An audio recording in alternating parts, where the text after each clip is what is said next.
Boa tarde, gente. Vamos dar início agora ao nosso quarto encontro nesse semestre do Seminário Permanente de Filosofia Crítica e Sociedade. Para quem não estava, eventualmente não estava nos nossos 3 primeiros encontros, nós nesse semestre, né, que foi o semestre, assim, o primeiro semestre que a gente está fazendo esse seminário, nós decidimos trabalhar o tema, o conceito de alienação, né, que é um tema bastante clássico, importante e atual ao mesmo tempo, né, no campo da filosofia social, da crítica social. E nós viemos trabalhando esse tema, né, ao longo dos 3 primeiros encontros, em diversos autores, né, que já trouxeram contribuições para pensar isso. E vamos finalizar esse nosso ciclo hoje, nesse quarto encontro. E eu acho que a gente não poderia finalizar de uma forma melhor, né, do que com um dos nossos membros aqui da comissão organizadora do seminário, que é o professor Vinícius Santos, da UFBA. Nós vamos ter aqui o privilégio, né, de realizar o pré-lançamento do livro que Vinícius vai lançar. Me corrija, Vinícius, mas acho que é no próximo mês já, né? Vai sair o livro? Isso. Perfeito. Então, o livro, né, cujo título é O Indivíduo Abstrato, Subjetividade e Estranhamento em Marx, lançado pela Paco Editorial. E hoje, como assim uma atividade de pré-lançamento desse livro, Vinícius vai fazer uma fala, né, para a gente aqui, que tem o título Alienação e Sentido da Existência em Marx, né? Além de membro, né, da comissão organizadora do seminário, Vinícius é professor do departamento e também da pós-graduação em filosofia da UFBA, meu colega, inclusive, de departamento. Eu tenho essa honra, esse prazer. E ele trabalha, né, é especialista no campo do marxismo e também do existencialismo, tem trabalhos sobre Sartre, Marx e temas correlatos, né, e está lançando agora esse livro pela Paco Editorial, como eu já disse. Então, como a gente, repetindo um pouco a dinâmica dos encontros anteriores, nós vamos ter essa fala inicial de Vinícius, né, entre 40 minutos, algo nessa dimensão, e depois nós teremos um momento para debatermos, né, ter perguntas, enfim, uma segunda parte mais dinâmica, tá certo? Então, sem mais delongas, acredito que a gente já possa, né, passar a palavra ao Vinícius, e é isso, gente. E não poderia terminar agradecendo a presença de vocês que estão aqui, nesse último encontro, ainda mais para quem está no Nordeste. A gente sabe que hoje é São João, no Nordeste, né? Mas vamos fazer essa pausa aqui para escutar o Vinícius. Então, agradeço a presença de todo mundo aqui hoje. Obrigado, Leonardo, pelas palavras. O prazer é meu, acredite, em dividir o departamento. Queria primeiramente agradecer a possibilidade, né, de fazer essa participação no momento em vias de lançamento desse livro, né, desse meu primeiro livro. Queria agradecer primeiramente a quem está participando, quem participou, né, dos outros encontros, né, já que, como o Leonardo colocou, esse é um dia diferente, mas de uma proposta nossa de promover, né, mobilizar um seminário que todo semestre vai trazer temas próprios à filosofia social. Então, né, a gente teve esse primeiro semestre, essa experiência que foi, inclusive, muito positiva, né, está sendo muito positiva. Então, realmente agradecer a quem está acompanhando as atividades, vários nomes eu sei que participaram de outros encontros nossos, e para quem está, né, pela primeira vez, no semestre que vem retornaremos com outro tema, com outros debatedores, convidados também.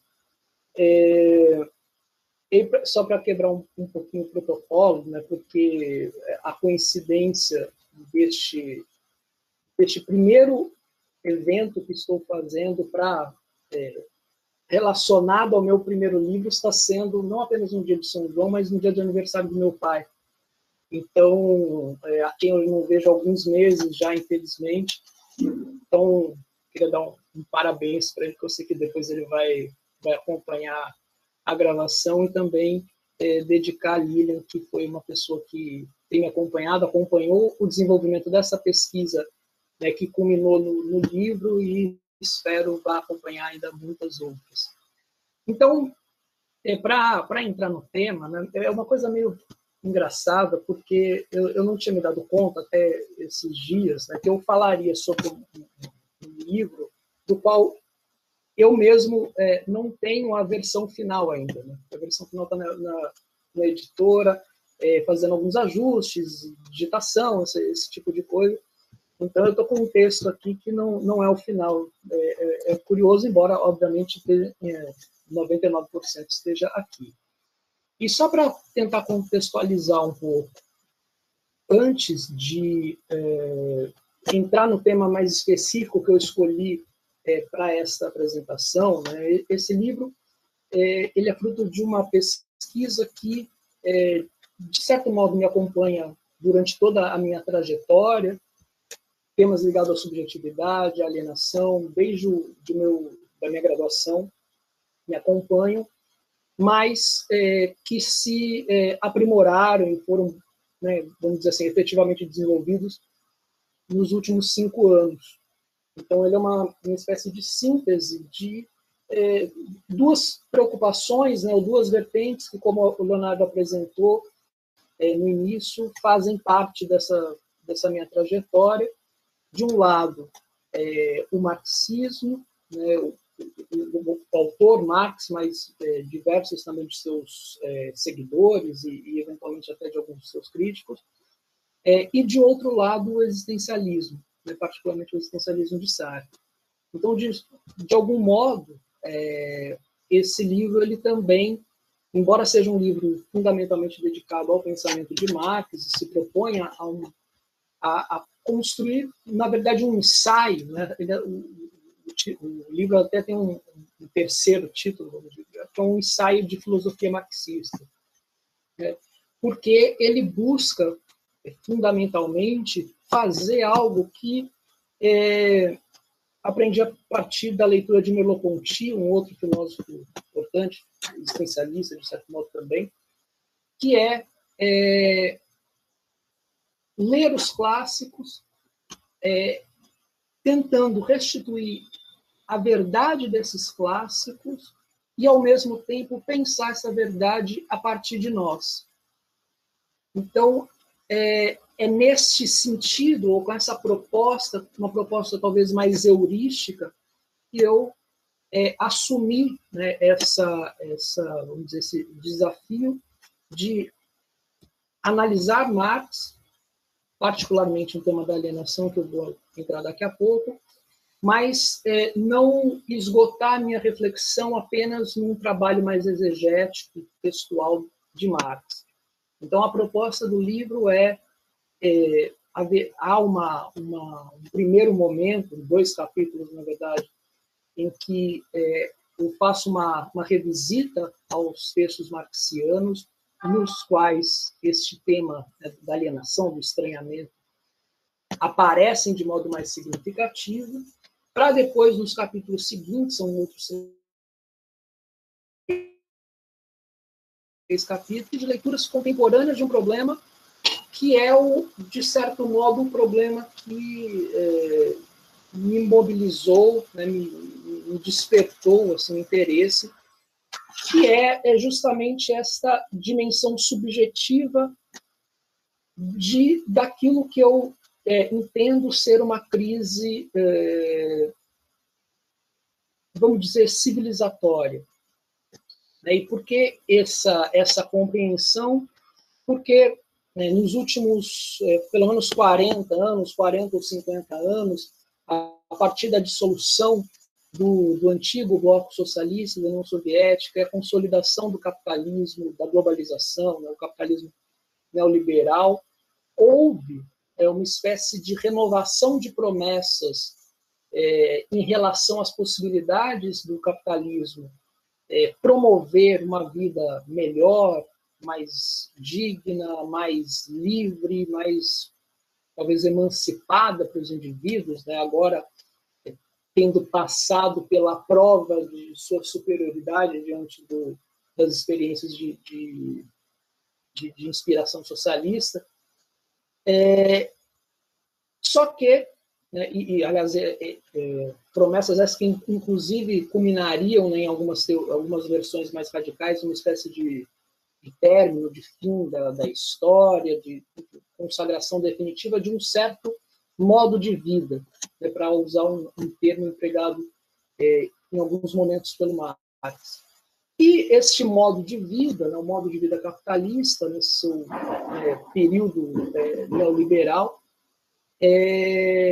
diferentemente do que prometia, ele, na minha visão, ele intensificou, na verdade, uma série de problemas do ponto de vista social que são verificáveis, inclusive por pesquisas e levantamentos das mais diversas áreas, de mais diversos institutos, a grande maioria do qual sem qualquer simpatia para com o marxismo, mas que indicam aumento da desigualdade social nas últimas décadas, aumento da desigualdade entre países, explosão da violência, de violências de formas diversas, tanto a violência das grandes cidades, como também outros modos de violência, terrorismo, por exemplo, internacional, para não falar das guerras, né, que enfim, sempre permanecem. Eu acho que até o cenário da Covid atual ele intensifica, né, ele deixou ainda mais nítido a diferença de acessos de países e dentro de países de classes, de grupos, a bens, a serviços, ao tratamento de saúde, a medicamentos. Né? Não vamos nem falar do caso brasileiro específico, porque há uma aberração ainda maior, mas, de todo modo, fica nítido como essa discrepância da riqueza, do acesso a bens, né? Ele permaneceu e se intensificou. E, de outro lado, né, que é o lado que mais me puxou, o lado, vamos dizer assim, mais filosófico, é que, ao mesmo tempo em que há esse movimento das estruturas, né, da economia, da política, que vai ser um objeto também de análise no livro, nomeadamente esse revigoramento, esse recrudescimento de movimentos de direita, de extrema direita, fascistas, neofascistas, que ameaça hoje a solidez da chamada democracia liberal em países dos mais diversos portes, né, países ricos e países pobres, no Ocidente e no Oriente. Então, para além desses fenômenos, aqui são inclusive os fenômenos mais tradicionalmente investigados, pesquisados por marxistas em geral, né, inclusive desde o próprio Marx. O que me interessou foi verificar como esse processo de crise, ou de agravamento de problemas que supostamente poderiam ser encaminhados de outra forma, como isso impacta também na dimensão subjetiva. Não a dimensão subjetiva apenas psicológica num sentido estrito, mas também nas concepções que nós temos sobre nós mesmos, nas concepções de futuro, de horizonte existencial, na forma como nós enxergamos nossas possibilidades de vida e mesmo a própria possibilidade de uma mudança no modo de vida ou no regime, no modo de produção vigente.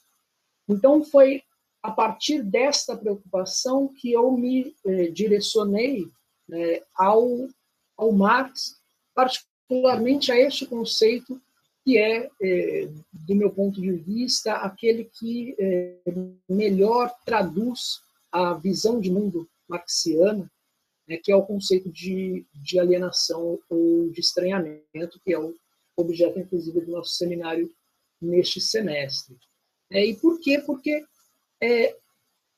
o diagnóstico de Marx fundamental, né, que é o que eu tento apresentar inicialmente, e só para fazer um parêntese, né, como eu nunca fiz um evento de lançamento de livro, alguma coisa do tipo, eu vou falar assim, mas talvez seja uma coisa mais de palestra do que propriamente uma apresentação do livro, né? Então, me desculpe se ficar um tom muito professoral em um certo sentido, mas, enfim, é a primeira experiência, como eu falei. Mas o conceito de alienação, né, de estranhamento no Marx, ele de alguma forma atravessa toda a sua obra, toda a sua produção teórica, para denunciar algo que, num determinado momento, inclusive do século XX, pareceu muito óbvio, tanto que o conceito de alienação ele ganha uma projeção muito grande em meados do século XX, quando alguns textos até então inéditos do Marx aparecem, e nos quais esse tema é tratado com mais cuidado. Inclusive, a própria disseminação da ideia, né, do sujeito alienado, né, que não é o sujeito alienado no sentido psicológico, que se usava no século XIX, por exemplo, lembramos do conto do Machado de Assis. Também não é uma alienação no sentido jurídico, mas essa ideia do indivíduo alienado como aquele indivíduo que não está nem aí para nada, que não se conecta a nada, que não tem nenhuma outra preocupação que não ele mesmo. Há essa projeção, né, que torna esse conceito quase que um vocabulário do nosso senso comum, muito devido a esse trabalho intenso de autores consagrados na filosofia, na teoria social do século XX, que vão se debruçar sobre esse problema em uma sociedade massificada, em uma sociedade de produção industrial intensa pela via do Fordismo, de consumo crescente. E esse fenômeno ele é, basicamente, para Marx, uma autonomização crescente das relações sociais nas quais estamos inseridos, dos processos sociais nos quais estamos inseridos, em relação a nós mesmos. É uma situação que, de um ponto de vista, vamos dizer assim, lógico, poderia causar estranheza no primeiro momento, né? Mas o que o Marx está dizendo é que, a despeito do caráter necessariamente humano de todas as nossas produções, sejam elas materiais, sejam elas de relações, sejam elas espirituais, esses produtos das nossas ações acabam se autonomizando de forma tal que o vínculo com os seus produtores, com seus criadores, com seus agentes, acaba por desaparecer. Ou pelo menos esta a percepção que temos desse processo.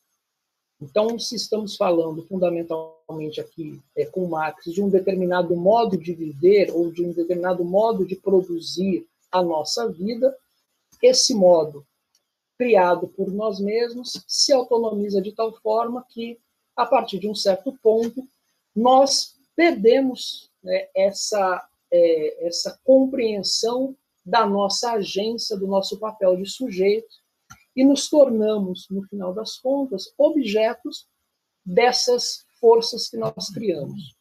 Ou para dizer em termos mais técnicos, né, se a gente tem, numa compreensão clássica, um sujeito que domina um objeto, sobretudo um objeto que ele mesmo produziu, que ele mesmo criou, agora teríamos, de um ponto de vista social, macro, um objeto que domina o seu sujeito.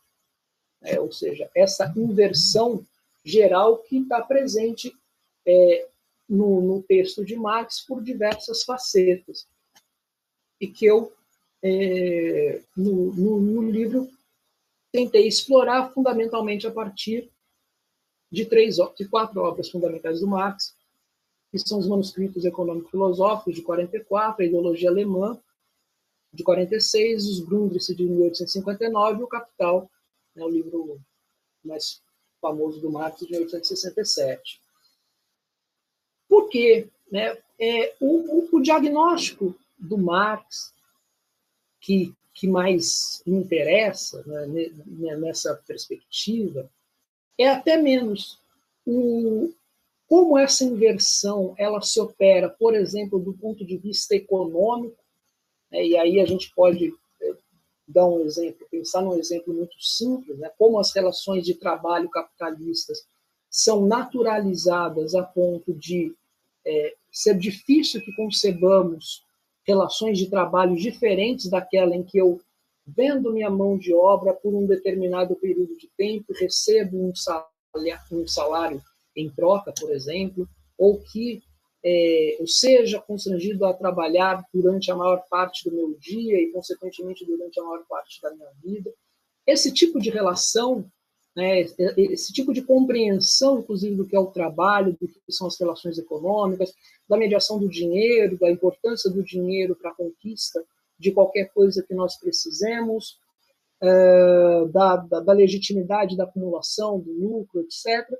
Esse cenário, né, que embora seja, como eu estou dizendo, produto de uma série de ações humanas ao longo do tempo, né, produto de ações históricas, ele aparece para a gente como alguma coisa de natural. Né? Então, por exemplo, lá no Capital, Marx observa, num determinado momento, olha, ele diz, a natureza ela não faz burgueses e proletários, assim como ela não faz senhores e escravos. Ela faz seres humanos.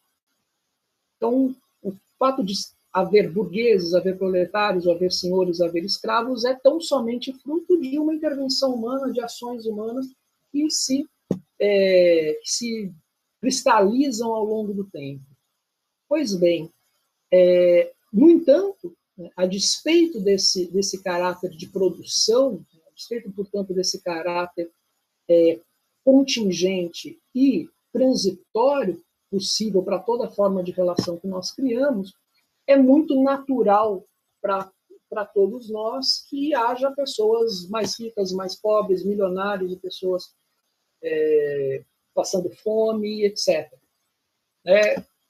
Porque há um processo, como eu falei, de escape, né, de uma força que se constrói e se autonomiza e se volta contra nós, enquanto seus suportes, né, enquanto seus portadores, enquanto seus criadores e agentes, como alguma coisa irrefreável, tal como uma força da natureza. Quer dizer, a gente não problematiza, por exemplo, a lei da gravidade. A gente apenas é regido por ela e não se trata de questionar, de obedecer ou de não obedecer, embora seja possível que, num curto prazo, questione-se até a lei da gravidade, já que outras coisas têm sido questionadas também. Mas até segunda ordem, quer dizer, uma lei natural a gente não problematiza, aceita. E, né, diria o Marx, trabalha com ela, né, tenta lidar com ela da melhor forma possível para satisfazer nossas necessidades. Pois bem, né, a forma como o capitalismo ele se impôs historicamente, aparece aos olhos de Marx justamente como um processo análogo àquele que ocorre com as leis da natureza. Então, propriedade privada, divisão do trabalho, lucro, salário, propriedade de terra, etc., mercantilização de bens em geral, tudo isso aparece para a gente como uma espécie de força da natureza, né, ou de uma segunda natureza, que se impõe também de modo irresistível. Pois bem, esse processo, né, que de algum modo, nos torna, ou pode nos tornar, uma espécie de marionetes, ou até vedetes, num grau mais extremo, ele tem impactos, como eu falei, na concepção que nós temos sobre nós mesmos, na nossa concepção subjetiva, na percepção que temos de nós e dos outros, né, dos nossos semelhantes, vamos dizer assim, que são fundamentais e que, a meu ver, também se intensificaram ou se agravaram nesses últimos decênios. Então, a gente tem fenômenos como o boom de drogas lícitas e ilícitas, uma patologização da vida, a depressão tornando-se uma espécie de mal do século XXI, síndromes de burnout, estresse, ansiedade,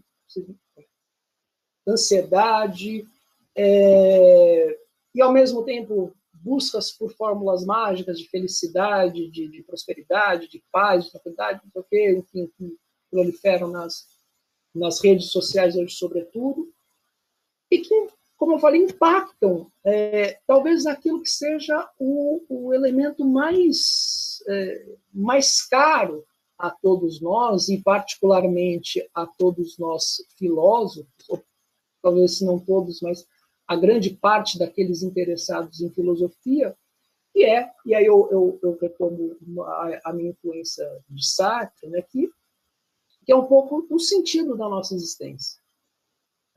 O Marx, em alguns momentos ao longo da sua obra, ele diz coisas como: olha, um indivíduo que passa o dia todo trabalhando, que só cujo tempo livre é apenas o tempo para restaurar suas forças, para trabalhar no dia seguinte, cuja preocupação maior de sua vida é saber o que vai comer na próxima refeição, ou se terá alimento para filhos na próxima refeição, esse indivíduo, ele, no final das contas, ele é um animal.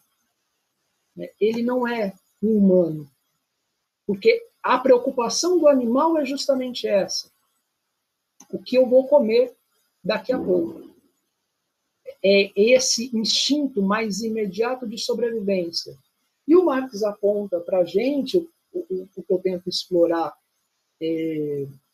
no livro, como essa redução da vida ou do indivíduo humano ao seu ser trabalhador, a essa dimensão específica, que, tal como ela é desenhada no modo de produção capitalista, cria aquilo que o próprio Marx intitula de indivíduo abstrato.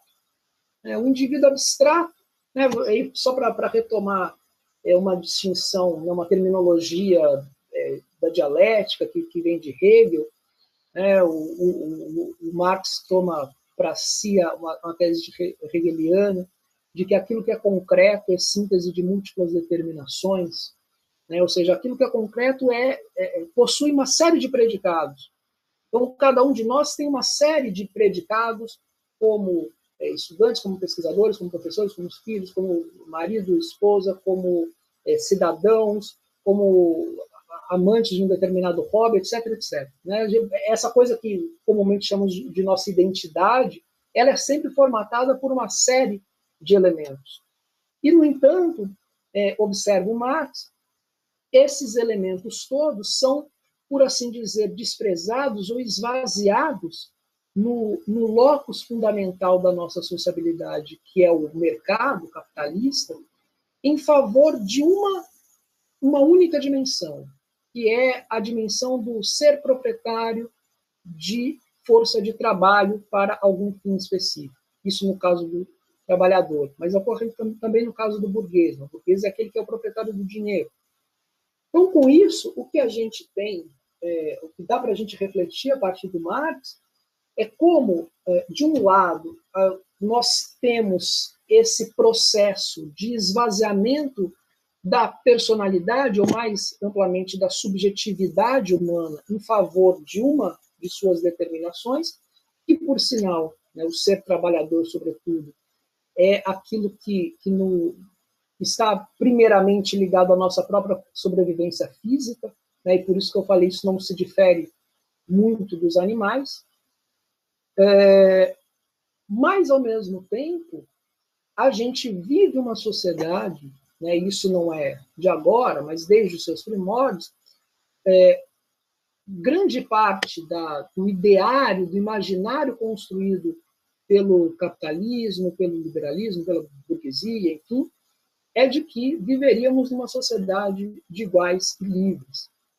Viveríamos, finalmente, a emancipação humana de seus grilhões que aprenderam durante séculos e séculos. A maioridade da razão kantiana, ou as promessas de uma produção de riquezas tal que nos permita ou nos permitiria a todos viver e elevar o nosso padrão de vida significativamente. O Marx, ali no século XIX, está observando basicamente que essas promessas, elas, de certo modo, se cumprem, mas se cumprem para uma parcela pequena da sociedade, né, sendo que para a maioria da sociedade essa emancipação, ela, na verdade, escamotearia aí uma espécie de sequestro da própria vida em favor do trabalho para outro.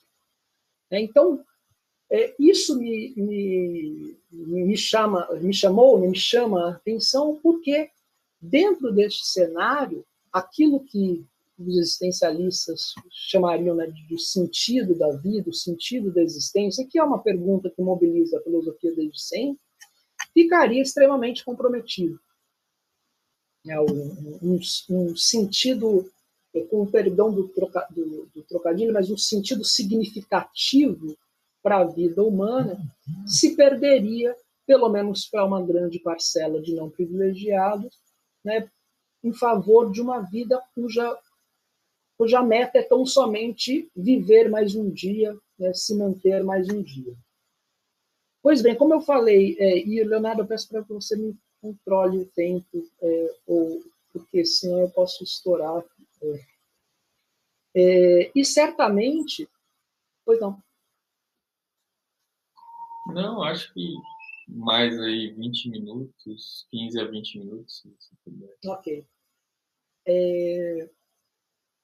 Então, como eu falei há pouco, no pós-guerra, sobretudo, né, ou a partir, sobretudo, do pós-Segunda Guerra Mundial, a gente tem um movimento de renovação, por assim dizer, dessa esperança, né, dessas aspirações que o capitalismo traria com um estado de bem-estar social primeiro, e depois, diante da eventual falência desse modelo, com o neoliberalismo, que seria uma sociedade de completa libertação do indivíduo de qualquer tipo de amarra e, por conseguinte, né, naquilo que mais mobiliza aqui, uma libertação também no sentido de o indivíduo poder finalmente dispor de autonomia para construir a sua vida, viver a sua vida da forma como melhor lhe aprouver.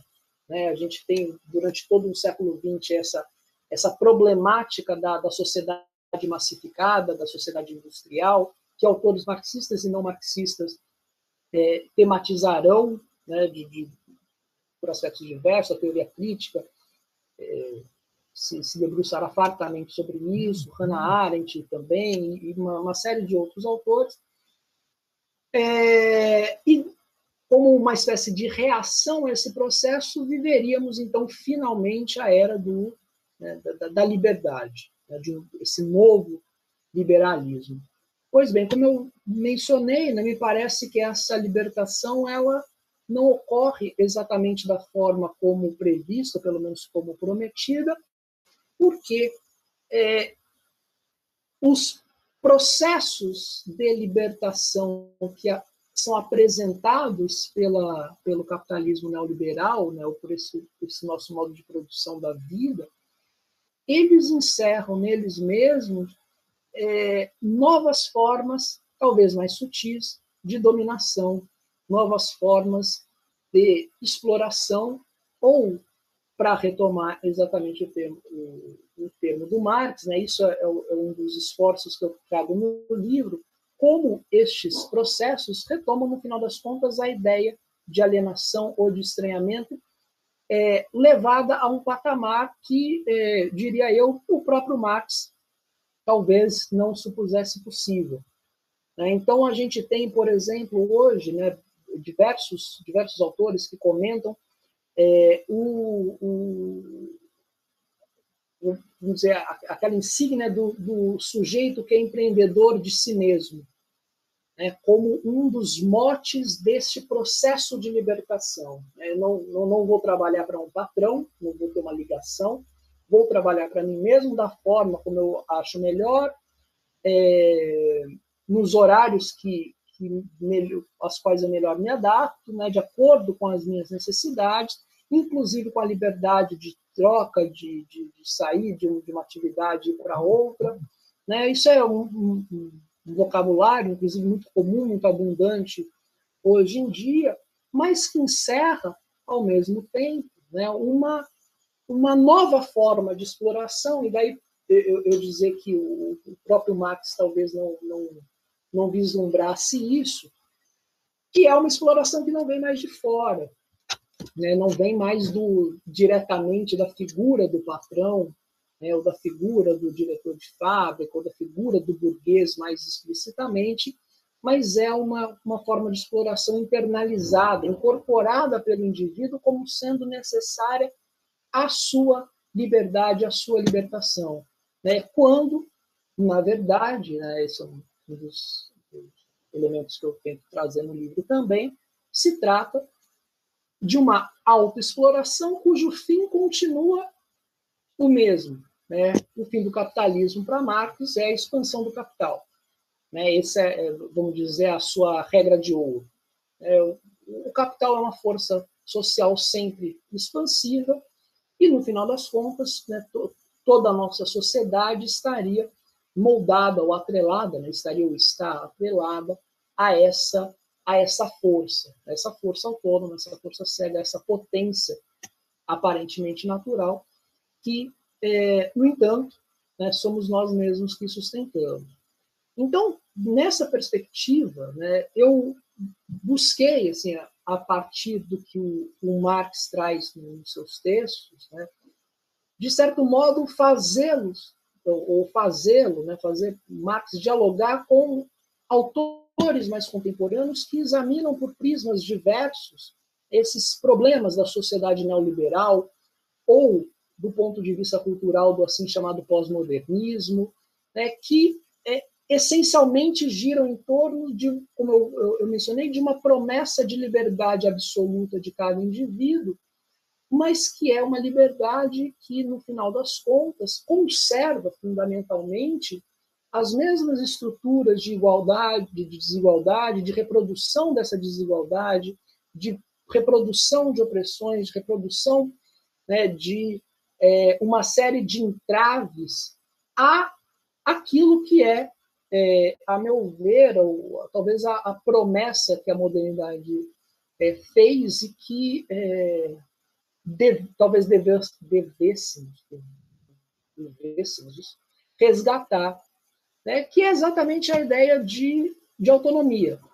No final das contas, o que o Marx nos traz para pensar, que eu busquei realçar nesse livro, é como esta autonomia prometida pela sociedade moderna, ela é incompatível com suas bases estruturais, com o seu modo de produção. Isso não é nenhuma novidade, isso é Marx, essencialmente. Mas como esta percepção, diferentemente do que muitos teóricos supõem, ela é válida para a gente hoje pensar como essa fase nova do capitalismo, nem tão nova assim, né, de algumas décadas, ela intensificou esse processo. Né? E ela intensifica esse processo a partir de um eixo fundamental que não é apenas econômico, objetivo, mas é também subjetivo, que é o processo de mercantilização universal. Quando Marx anuncia isso, né, basicamente, está no livro 3 do Capital, olha, o capitalismo é um sistema que tudo transforma em mercadoria, todo produto do trabalho humano vira mercadoria, ou seja, tudo pode ser comprado e vendido, tudo tem um preço, né, que é algo inédito na história da humanidade. Né, vamos lembrar das palavras no Manifesto Comunista, que o Marx diz, olha, a burguesia ela desacralizou tudo, rasgou o véu das emoções familiares, tornou tudo passível de ser equacionada por um denominador comum, que é o dinheiro. Essa ideia de que tudo tem um preço. Mesmo coisas sagradas ou tradicionais, ou o que quer que seja, podem ser comercializadas. E, inclusive, coisas que certamente escapariam do horizonte dele, como, por exemplo, água e ar.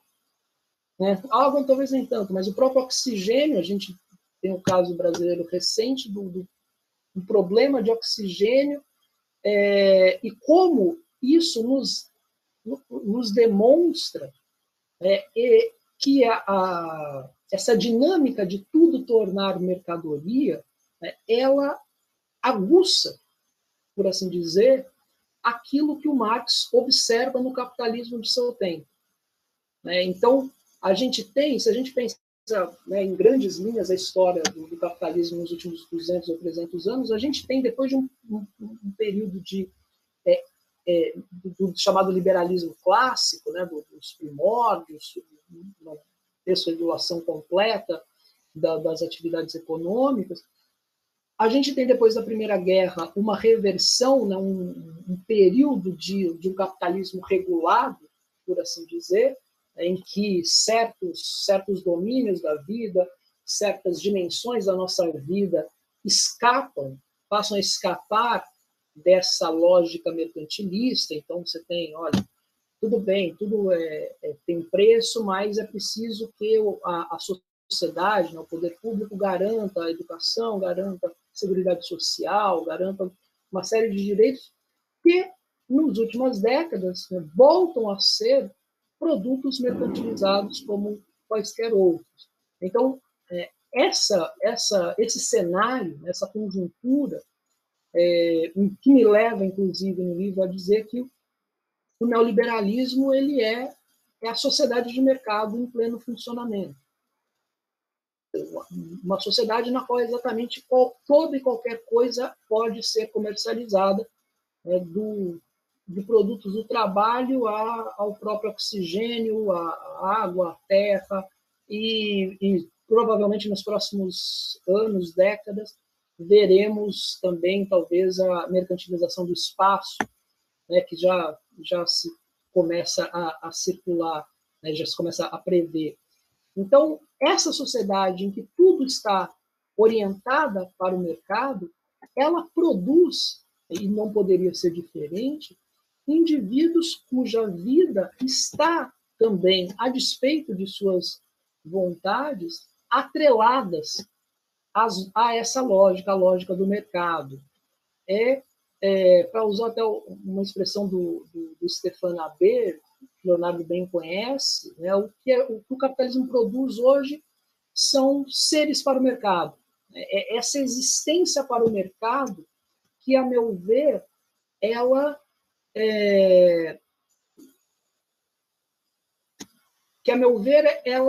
prejudica ou, em muitos casos, anula qualquer possibilidade de a gente poder falar de construção de uma vida significativa, uma vida cujo sentido possa ir para além da mera reprodução vital.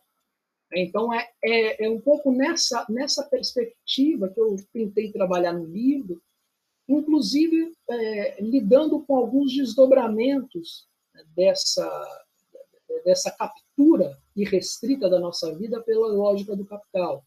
Então, como isso impacta, como eu falei, na dimensão da percepção de si dos sujeitos, né? Hoje a gente tem, por conta da reprodução acelerada do capital, também temos vidas notadamente aceleradas hoje em dia, como isso impacta do ponto de vista político, ou seja, como esse indivíduo cuja lógica de vida é estritamente a lógica de mercado, como esse indivíduo ele se torna um obstáculo à execução, né, ou à concretização de um ideal democrático, politicamente democrático, na medida em que o ideal democrático ele demanda, né, por assim dizer, uma espécie de abertura ou um compromisso com o outro, com o social, que é exatamente aquilo que o neoliberalismo visa desmantelar, visa desmontar em favor dessa lógica mercantil.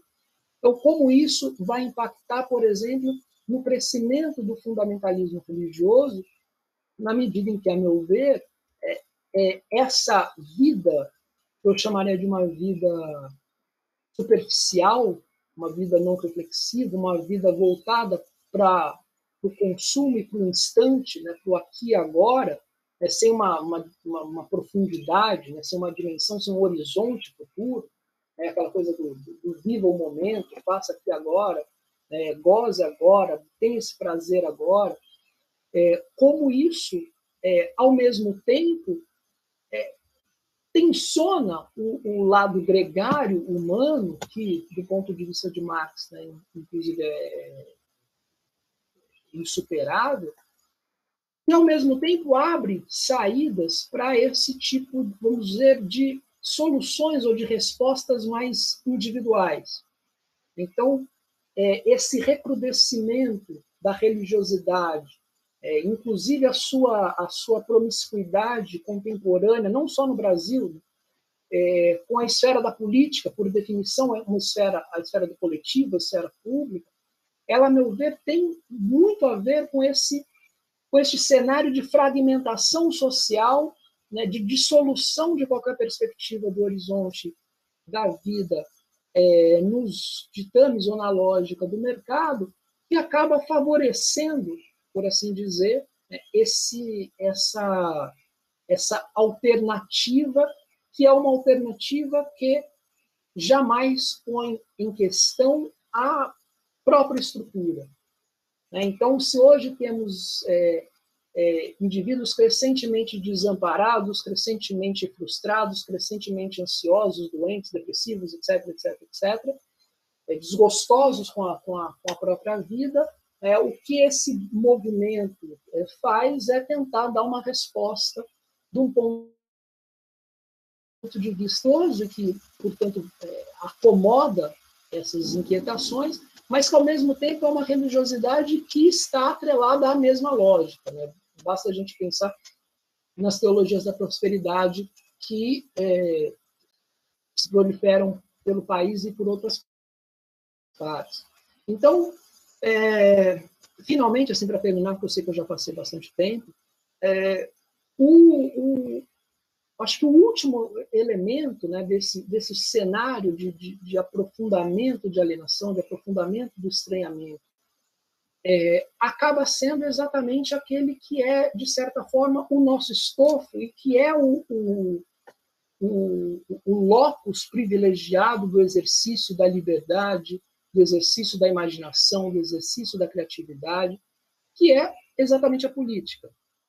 Então, a política, ela capturada igualmente por essa lógica mercantil, né, ela se torna, nas últimas décadas, uma espécie de correlato da lógica da administração empresarial agora para o aparelho estatal.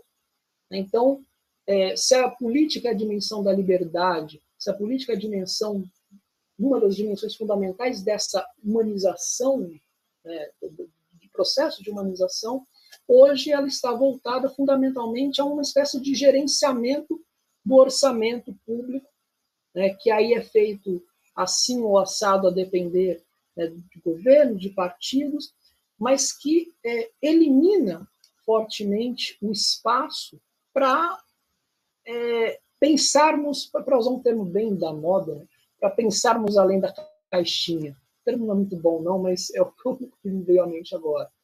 Então, a política, no sentido forte, ela é reduzida essa disputa de investir 1% a mais ou a menos aqui e ali, fazer uma coisa aqui, outra coisa ali, tirar daqui, que obviamente é importante, mas não corresponde propriamente a essa dimensão tão fundamentalmente humana que é a dimensão política. Nesse sentido, né, inclusive eu termino o livro me encaminhando, né, nessa direção de que hoje a pauta política mais importante, mais relevante para mim, pensando em termos globais, né, claro que no Brasil há uma pauta absolutamente urgente que todo mundo sabe, mas pensando, né, um pouco mais amplamente, é recuperar o direito da própria política, né? Ou seja, é recuperar essa dimensão que nos últimos anos, né, nas últimas décadas, se tornou apenas uma espécie de chancela de pautas e de interesses econômicos que muitas vezes, né, na maioria das vezes, parecem completamente contrários ou contraditórios com aspirações da maior parte das populações, da maior parte das pessoas. Não à toa que a gente vê em diversos países proliferarem discursos que se pautam por esse fracasso da democracia. O Rancière falaria o ódio da democracia, como uma espécie de representação de um fracasso de o modelo vigente dar conta de atender demandas e aspirações, né, satisfazer necessidades da maior parte da população. Então, esse esvaziamento da dimensão política, esse esvaziamento do político, esse esvaziamento, inclusive, da dimensão da cidadania, me parece um grande problema a ser enfrentado, no sentido de nós, se não revertermos, mas de alguma forma, pelo menos tentar frear, né, esse processo, que, no limite, é um processo que nos encaminha para a barbárie, né, para uma barbárie que não exatamente aquela que também era imaginada no início do século XX, né, quando a Rosa Luxemburgo falava socialismo ou barbárie, né, pensando em guerras e fome, mas é uma barbárie que, inclusive, tem uma dimensão ambiental. Quer dizer, hoje somos fundamentalmente chamados a o modo como nós ocupamos e vivemos sobre a Terra, porque o planeta está se esgotando.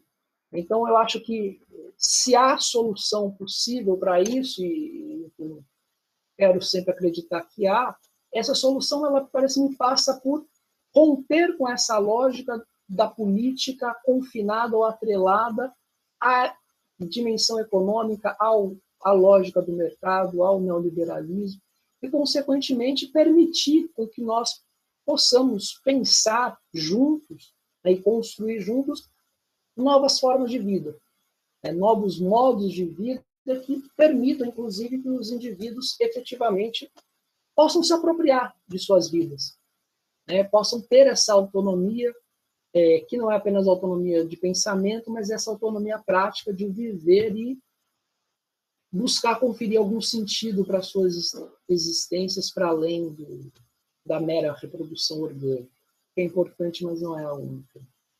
Então, é basicamente isso. Eu acho que eu fui um pouco confuso no meio, mas agora a gente pode tirar, enfim, avançar. Tem coisas que eu acabei não falando também, mas todos terão a oportunidade depois de, tendo o livro em mãos, verificar as lacunas que ficaram. Ótimo, Vinícius. Obrigado pela exposição. Claro que, né, é impossível esgotar um livro, ainda mais um livro com o escopo que o seu tem, em uma fala, né, de alguns minutos, no máximo 1 hora. Mas eu achei sua fala bastante instigante, né? E, bom, agora a gente vai ter esse momento para questões. Eu até coloquei no chat que quem quiser pode colocar as perguntas no próprio chat, né? Ou então usar aqui o botão de levantar a mão e aí a gente vai, né, na ordem, passando a palavra às pessoas para formularem suas perguntas. Antes, se você me permite, né, só faria um comentário geral sobre a sua fala, nem tanto uma pergunta, mas um comentário. Eu diria, Vinícius, que escutando você falar, né, eu acho que realmente é muito interessante como você articula essas duas vertentes, né, que sempre fizeram parte da sua trajetória, que foi o existencialismo de um lado e o marxismo de outro, porque no fundo o que eu fiquei com a impressão muito forte, né, de que o elemento talvez mais próprio, né, do seu empreendimento, sem antes ainda de ler o livro, né, mas pelo que eu já te conheço, das coisas que eu já li suas também, e de te ver falando agora, né, que é de tentar articular justamente, eu acho que dois âmbitos da crítica da modernidade que nem sempre estão articulados, né, que seria de um lado, uma crítica cultural, pautada, né, pela questão da subjetividade, das condições de você construir um sentido para a sua existência, né. Eu acho que aí a gente poderia tomar alguém como Nietzsche, por exemplo, e toda a corrente Kierkegaard, Nietzsche, e depois toda a corrente do existencialismo como grandes referências, né? E de outro lado a crítica social, né, centrada em conceitos como de exploração, de dominação social, é, em que realmente o marxismo, e principalmente um marxismo que por vezes, não tanto Marx, mas um certo marxismo que às vezes até negligenciou, né, o que na época do jargão era chamado de âmbito superestrutural, né, existia muito às vezes, essa distinção muito rígida, o que era da estrutura econômica, o que era da superestrutura, e se dava uma ênfase, né, muito forte ao âmbito da estrutura econômica, na crítica, né, social marxista. E eu sinto que você tenta justamente rearticular esses dois âmbitos que não podem ser separados, né? E aí o conceito de alienação, né, te serve, digamos assim, né, entre aspas, muito bem. Assim como, por exemplo, eu acho que alguém que também representou essa tentativa muito bem de articular crítica cultural e crítica social foi o próprio Lukács, né, com o conceito de reificação. E eu senti uma certa ressonância, assim, né, nessa sua tentativa de renovar um pouco, né, à luz dessa fase atual do capitalismo neoliberal, de mostrar que, além dessa questão puramente econômica, existe um âmbito muito mais amplo, né? O impacto da lógica capitalista é muito mais amplo nas nossas formas de vida, nas nossas formas de sociabilidade, de subjetividade e também de condições de construção de um sentido para a nossa existência, né? Então, realmente, eu achei bastante instigante assim, o modo como você tenta articular esses dois âmbitos. Bom, Eu posso eu, tentar pegar carona, Leonardo? pode, pode. Posso, que aí talvez, assim, aí, porque eu acho que o que eu gostaria de comentar, antes de parabenizar, evidentemente, a apresentação que o professor Vinícius fez, e parabenizá-lo também por esse grande momento, né, que é lançar um livro, o resultado de um trabalho de longo prazo, é sempre alguma coisa que a gente precisa valorizar muito. Mas o que eu tenho pensado assim, vai um pouco na direção do que o Leonardo disse, mas aí talvez tentando pensar em uma forma de questão, Vinícius. De fato, a sua preocupação, pelo pouco que eu te conheço também, mas pelas coisas que eu tenho lido e pelo que você apresentou hoje, pelas coisas que eu li sua e pelo que você apresentou hoje, você traz, de fato, para o centro das suas reflexões o conceito de alienação, ou de estranhamento, nesse caso não importa muito. E o que eu fico pensando aqui, na medida que o Marx é um autor central para você, é um tipo de crítica que uma outra vertente do marxismo, em geral, faz a esse tipo de análise que traz para o centro do debate a noção de alienação. Que tipo de crítica? É aquela que, tudo bem, o que o Leonardo disse, você faz um esforço na sua exposição, e eu suponho que no seu trabalho também, de tentar juntar sempre isso que tradicionalmente, especialmente no momento de metade do século passado, era muito separado entre base e superestrutura. Mas se a gente quiser, entre o âmbito objetivo e o âmbito subjetivo, né, você tenta, na sua exposição, articular isso e ver como essas coisas, de uma forma produtiva, pode iluminar o nosso tempo, tendo Marx como sua referência fundamental. Mas existe uma certa vertente do marxismo que olha para esse esforço de trazer para o centro do debate crítico, né, o conceito de alienação, como se ele dificilmente escapasse a certo subjetivismo. E qual é o problema disso? O problema disso é que perderia de vista o elemento estrutural sistêmico. Nesse sentido, essa vertente marxista olharia muito mais para a noção de dominação, por exemplo, do que para a noção de alienação. Porque a noção de dominação seria capaz de iluminar de uma forma um pouco mais clara o elemento estrutural, algo que dificilmente seria possível fazer com o conceito de alienação. Então, queria te ouvir um pouco para ver se você acha que faz sentido esse tipo de crítica, se ela tem lugar ainda numa tentativa de atualização do pensamento marxiano, do pensamento marxista, né? Esse esforço de trazer, manter no centro muito mais um conceito de dominação do que o conceito de alienação, né? Enfim, eu queria te ouvir um pouco, tem um pouco a ver com o que o Leonardo disse também, mas enfim. Bom, primeiro eu queria agradecer, acabei não agradecendo no final da fala, e agradecer também as palavras aqui no chat, muito gentis, assim, acho que até exageradas, mas agradeço de verdade. Em relação...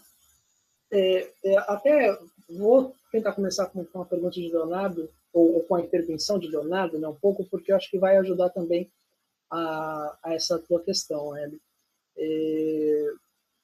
De fato, a preocupação minha, ela foi fazer conversar nessas duas dimensões, que, no final das contas, são duas dimensões que compõem a nossa sociedade, compõem a nossa vida, mas que tendem, de fato, a serem analisadas de modo separado. Verdade que não foram poucos os esforços para fazer conciliar, né, essa dualidade. Por vias diversas, o próprio Sartre é um dos exemplos, Adorno é um outro, aí você tem nas ciências sociais, né, na sociologia, Bourdieu, Lévi-Strauss, uma série de debates que vão ocorrer, inclusive acho que até mais fortemente no âmbito da filosofia francesa, mas a teoria crítica vai ser notável por isso, né, em fazer conversarem essas duas esferas, sobretudo, como eu falei, porque o marxismo ele teve uma história, uma evolução um pouco estranha, né, se a gente pensar como filósofos, porque há primeiro um grande movimento inspirado no marxismo, que é a Revolução Russa em 1917, mas alguns textos capitais do Marx, indispensáveis para qualquer pessoa que vá hoje da Marx, eles só foram aparecer na década de 30. Então, essa defasagem, né, ela acabou, eu acho que acabou favorecendo, inclusive, uma certa cristalização entre os aspectos, vamos colocar assim, os aspectos mais fortes, até para alguns autores mais sérios do marxismo, né? Talvez o Althusser diria isso, que é a questão econômica, a questão política, a revolução, o funcionamento do capitalismo. E, de outro lado, que ser uma dimensão mais dos filósofos mesmo, que é a dimensão, vou chamar aqui de dimensão subjetiva ou superestrutural, até melhor, que foi efetivamente desenvolvida já a partir da década de 30, sobretudo. Verdade que o Lukács escreve História e Consciência de Classe em 1923, né, o publica em 23, o que torna o livro ainda, digamos, mais especial, porque ele antecipa algumas coisas de um Marx que não era conhecido até então, o Gramsci também, mas efetivamente esse problema da superestrutura ele entra na pauta ali a partir no entreguerras. Isso fez com que esses estudos, né, eles não pudessem, de algum modo, se apartar de uma tomada de posição em relação também ao que era chamado, né, de marxismo oficial, né, do marxismo soviético, né, aquela coisa mais dogmática, mais manualesca. Então, eu acho que isso, de certa forma, né, acabou, do ponto de vista do desenvolvimento teórico mesmo, causando alguns problemas, né, atravancando um pouco o desenvolvimento da teoria, porque era inevitável que qualquer desses autores que se dispusesse a lidar, né, como o Lukács, por exemplo, nos anos 30, vai escrever um monte sobre literatura, mas sempre tivessem que, de alguma forma, responder também pelo chamado marxismo oficial. Então, o caso do Sartre é outro. Hoje, a gente, né, passado esse momento, e já com uma bagagem de textos de Marx maior do que aquela que se tinha naquele momento, né, e já com uma série de reflexões acumuladas sobre não apenas a dimensão clássica da economia, do marxismo, mas com outras preocupações e cartas e textos que não foram publicados em vida e tudo mais, eu acho que isso hoje talvez nos permita mensurar um pouco melhor algumas teses de Marx que, se a gente as lê desprovido de textos como os manuscritos de 44, por exemplo, como os Grundrisse, mais tarde, elas talvez ressoem de modo diferente do que talvez é o que Marx imaginava. Né? Então, por exemplo, a ideia de que esse elemento que eu insisto da captura da sociedade pelo econômico, né, e por este econômico, ela, mais do que uma posição a priori do Marx, embora Marx tome o trabalho como um elemento central, né, decisivo para pensar todas as outras questões humanas, mas essa captura do econômico, por exemplo, que fez com que muitas interpretações ficassem restritas a um determinismo cego, né, e acusando o outro lado, isso é subjetivismo, isso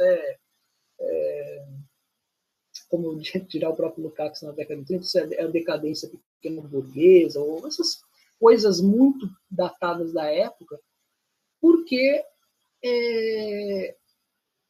o que o Marx estava indicando olha, o problema não é o que determina o que exatamente, se na antiguidade era o aspecto político que determinava o econômico, agora o econômico determina o político, se o comunismo vai ser assim ou vai ser assado. A questão para ele me parece fundamental, e isso é a minha interpretação, até encaminhando um pouco para a questão de Hélio também, né, tentando juntar aqui. Como eu falei, eu fiz um ensaio, né, a própria redação ela é um pouco ensaística, mas de uma interpretação possível. Né? É claro que há outras possibilidades de interpretação, mas na minha interpretação, né, o que o Marx aponta fundamentalmente sobre essa clivagem, estrutura e superestrutura, é que, no caso capitalista especificamente, a dimensão cultural, a dimensão subjetiva, ela não consegue, ela não pode se autonomizar e seguir uma legalidade própria, porque ela está necessariamente atrelada à dimensão econômica. Então, para escrever um livro, eu preciso de uma editora, eu preciso de dinheiro, eu preciso de um patrocínio para publicá-lo.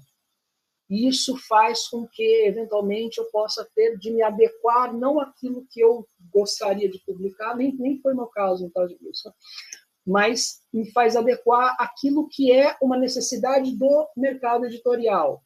Se eu produzo, né, se eu faço uma música, eu só posso fazer aquilo a partir de uma gravadora, e isso vai fazer com que a lógica do mercado, se aquilo tem ou não saída, tem repercussão, de alguma forma capture ou contamine, pelo menos, né, esse processo de criação artística.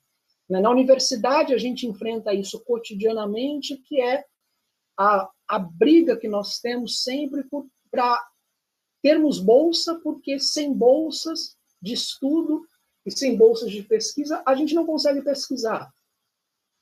E essas bolsas, como a gente sabe, quem é de filosofia sabe muito bem disso, essas bolsas geralmente são privilegiadas para cursos, áreas cujas produções exatamente terão um valor de mercado mais imediato e maior.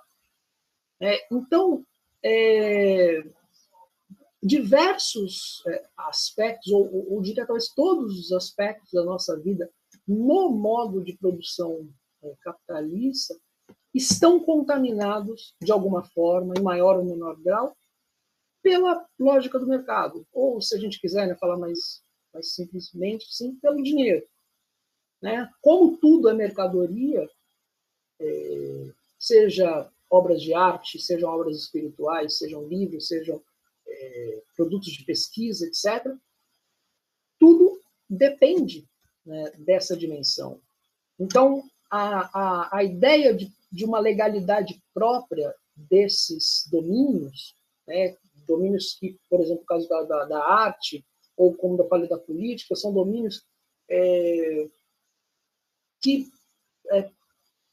exprimiriam de modo mais forte a nossa liberdade, a criação, a imaginação. Como esses domínios, eles também acabam tendo de se conformar, de algum modo, com ditames, ou com uma legalidade que é, a princípio, externa a eles. E isso, como eu mencionei na minha primeira intervenção, me parece ter se intensificado mais nessa nova fase, né, do chamado capitalismo neoliberal, que é, a meu ver, um momento em que todas as coisas realmente se tornaram, né, estão se tornando mercadorias. Né? E, portanto, né, a lógica pela qual a gente trabalha acaba sendo a lógica da compra e da venda. Né? Você, para ter um emprego, você precisa se vender bem, que significa vender um produto, né? Criar uma marca. Hoje em dia, você vai no Instagram, só tem isso. Né? Criar uma marca própria, uma coisa distinta para vender o seu produto. Né? E isso,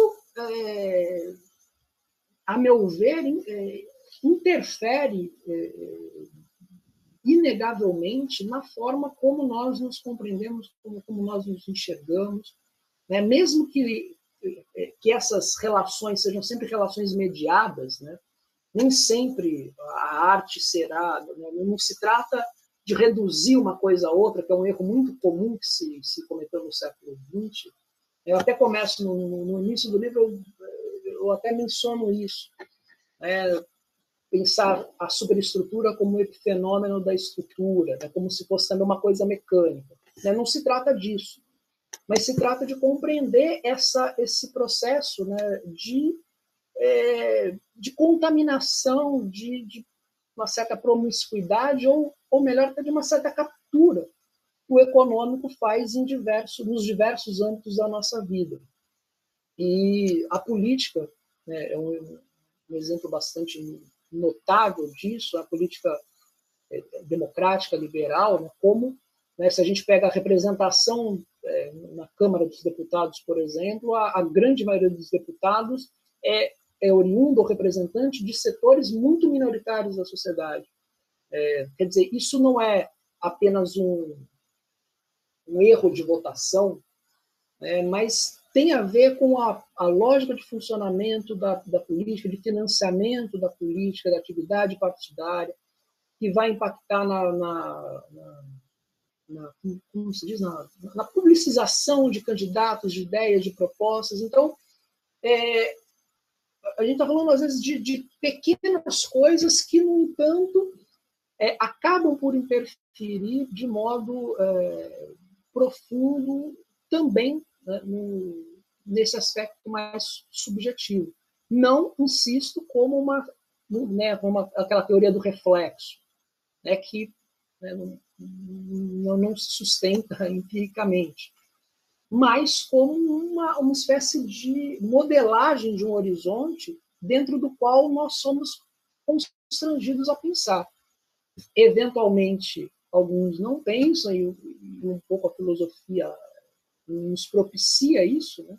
Mas é uma realidade comum para grande parte das pessoas. Eu sempre brinco em sala de aula, quando eu estou falando alguma coisa disso, que é mais fácil, né, a gente conceber, e a indústria do cinema, inclusive, é muito, muito notória nisso. É muito mais fácil a gente conceber uma catástrofe final para o planeta do que um modo de vida diferente desse que a gente tem. Nós imaginamos o fim do mundo das formas mais diversas. Assim, né? Você pega filme de Hollywood, tem fim do mundo de ET, de nave, de guerra, de pandemia, mas pensar uma vida outra, com outros princípios, outros valores, é muito difícil para todo mundo. Né? Então, é um pouco essa articulação que eu tento fazer. E aí tem uma inspiração, sim, do Lukács, Leonardo, que é o reforço, né, a ênfase que ele dá na ideia de totalidade. Que eu acho que essa ideia é muito, muito coerente com, vamos dizer, o espírito do Marx. Quer dizer, eu não estou aqui falando de economia e como se fosse apenas uma questão econômica, já seria muita coisa. Mas quando eu falo do capital, da expansão do capital, mais-valia, exploração do trabalho, etc., eu estou falando de um modo de produção da vida. Um Lebensweise, ele usa esse termo na ideologia alemã, eu acho muito interessante. É um modo de viver próprio da nossa era, que tem uma série de regramentos, uma lógica, que é uma lógica que esvazia, no meu modo de ver, né, essa concretude dos indivíduos. Né? Viramos proprietários de força de trabalho. Então, meio que não importa as suas particularidades, dificuldades, né? Você é um simples proprietário de alguma coisa. Não sei se eu respondi. Em relação só à questão, Hélio, da dominação, acho que um pouco é possível, sim, né? Mas eu acho que, pelo menos do ponto de vista do Marx, e como eu falei, né, segundo essa leitura que eu estou fazendo também, que certamente é uma leitura que seria aceita, não seria consensual, mas acho que é uma possibilidade de ler o Marx. Eu acho que o conceito de estranhamento, digamos, ele é mais profundo. Né? Acho que ele está num nível abaixo que permite articular, inclusive, duas dimensões que no próprio Marx aparecem, ainda que o termo dominação seja um termo menos utilizado, mas que é a exploração do trabalho, né? Ou seja, a extração do mais-valor, da mais-valia, e as formas outras de dominação que não estão diretamente ligadas a esse processo de extração de mais-valia, mas que são necessárias à reprodução capitalista. Né? E aí, inclusive a partir do Estado, por exemplo, ou formas de dominação microscópicas, né, das esferas do Foucault chamaria de micropoderes, que também são necessárias, né? Hoje há um debate muito grande em como formas de dominação, formas de opressão, formas de exploração se articulam, no final das contas, eu acho que pelo menos essa é a minha compreensão, em torno da manutenção deste modo de vida, desse modo de produção, que é a produção da vida, que é o capitalismo, que inclusive não fez nascer todas as formas de exploração, de domínio, mas utiliza-as de modo muito, muito, muito evidente, né? Mas também tem uma defasagem minha teórica mesmo, de ler um pouco mais teorias que colocam como eixo de gravidade a ideia de dominação. Eu uso poucos autores, é um déficit também meu, quem sabe depois eu escrevo um livro refutando, e falo, olha, não vamos mudar. Mas é isso, é uma possibilidade de interpretação mesmo, que eu explicitamente tentei fazer do pensamento do Marx. Ótimo, Vinícius. Eu queria esclarecer também uma coisa para quem está aqui na sala. A gente está fazendo um pré-lançamento, né, do livro de Vinícius, então ele ainda não foi lançado, por isso que a gente não está fazendo um lançamento, né? Porque o Vinícius já tinha gente ansiosa aqui para comprar seu livro, o Reginaldo está perguntando onde que ele adquire o livro, né? Então, se você já souber e puder antecipar, né, quando o livro for lançado, onde as pessoas podem adquiri-lo, né, seria bacana se você puder esclarecer isso. E já temos também 2 perguntas aqui no chat, né? Então, antes de te devolver a palavra, talvez você pudesse responder essas 2 junto com esse esclarecimento. Então, o Reginaldo também, né, ele pergunta: nessa dimensão social imersa no horizonte de mercado, o homem também se constitui em um produto? Né? Ele pergunta. Depois, Alan Moraes, ele fala: o professor não citou, mas imagino que deva estar no radar das suas análises o fim da experiência soviética e uma mundialização sem barreiras da lógica da mercadoria. Quais seriam as novas determinações de cunho conceitual ou ideológico que esse período histórico trouxe para sedimentar e naturalizar a lógica capitalista? É isso. Bom, primeiro, em relação à venda do livro, como eu falei, ele deve sair em meados do ano que vem, também não é do semestre que vem, é do mês que vem. Acho que possivelmente na segunda metade de julho deve ser lançado. Segundo a editora, estará disponível em plataformas, pela própria editora e também plataformas tipo Amazon e similares, em forma física ou em PDF. Mas aí, informações, quem tiver interesse, eu repasso. Né? Mas, pelo menos, essa é a promessa que eu tive. Em relação à pergunta de Reginaldo, como construir um produto? Sim. No caso, quando o Marx ele esboça essa tese, né, ele, até num primeiro momento, nos manuscritos, ele fala que o ser humano se torna mercadoria, né, depois no Capital ele vai retificar. Né, o ser humano não se torna mercadoria, mas ele aparece no mercado como proprietário de alguma coisa. Né? Então todo mundo aparece no mercado como proprietário de alguma coisa, seja de dinheiro, seja de força de trabalho, seja de meios de produção, de capital, enfim.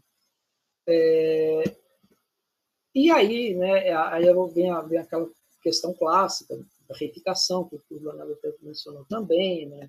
São as coisas que se relacionam entre si, não seus proprietários, e até é uma das facetas, uma das dimensões desse indivíduo abstrato que eu falei, porque é exatamente o que é socializado, né, no sentido de entrar numa relação social, são realmente as coisas. né, não importa quem é proprietário do dinheiro, né, se é fulano, se é o Jeff Bezos ou se é o Vinícius, não muda absolutamente nada, tirando o fato de que as nossas vidas são um pouco diferentes. Mas o proprietário do dinheiro para o mercado não importa. Né? O indivíduo concreto, né, esse indivíduo singular, ele não tem qualquer importância. Né? O que vale é o que, né, nós possuímos. Né? O Maximus Grundrisse, ele fala, o vínculo social que cada indivíduo traz consigo no bolso. Né? Então, é o bolso que vai fazer com que eu me relacione com mais ou menos pessoas, com as pessoas que eu quero, com que eu não quero, exatamente porque o que importa, na verdade, não sou eu, mas é o meu bolso. Então, primeiramente, do ponto de vista, vamos dizer, técnico, o que a gente faz, quem é trabalhador, é vender a sua força de trabalho. Então, ela é um produto. Agora, contemporaneamente, eu acho que a gente poderia fazer essa aproximação, né, em dizer que nós estamos, de certo modo, também nos tornando produtos para além da força de trabalho especificamente. É claro que falar em produto significa falar em algo que você pode comprar e usufruir da forma como você queira. Que seria, se esse produto é humano, seria uma forma de escravidão. Uma releitura, vamos dizer, de escravidão. Não é exatamente o caso, pelo menos não é o caso do ponto de vista técnico, mais rigorosamente conceitual falando. Mas hoje a gente tem aspectos que, como eu mencionei antes, não existiam no radar do Marx e não existiam também no radar, de grande parte dos teóricos que, ao longo do século XX, se debruçou sobre esses temas, sobretudo sobre esse conceito de alienação, né? Tanto no campo do marxismo quanto de outros autores, de outras entes que dialogaram, de certa forma, com Marx, que é, por exemplo, essa criação de uma imagem, né, individual, de uma identidade que não é exatamente a identidade tal como se concebeu historicamente, né, como eu falei, como esse conjunto de determinações do indivíduo, gosto, preferências, experiências, mas é realmente uma identidade que se constrói para o mercado.